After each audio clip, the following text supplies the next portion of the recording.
Hey everybody, I've got a question for you, and yes, it's a purpose principle. What's your story? What's your life story? As we come out of a pandemic, we're going to have a pandemic story. We're going to be able to say, this is what I remember we did, or these are the things I struggled with, or these are the things I learned about myself in the pandemic. That's going to be a story. And you've also got a life story.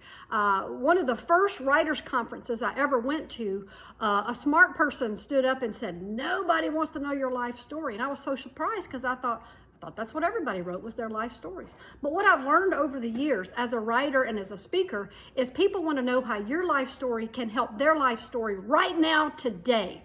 What in your life can help someone else? What I've noticed during the pandemic in my neighborhood is people walking together, families walking together, friends walking together, with dogs, with wagons, with bikes. And it's about the walk, and it's about the together that really bring people together to share life. So when I say, what is your story? The thing that people have said to me in reading my book so often is, thank you for being so authentic. There's some unpretty things in here. Okay, so ugly things in here.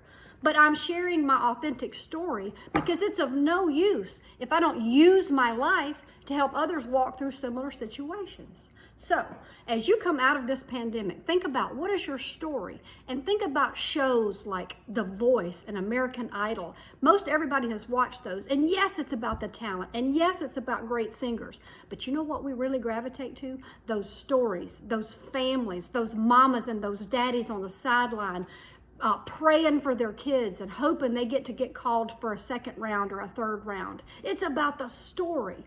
So, what is your story? What is your life story?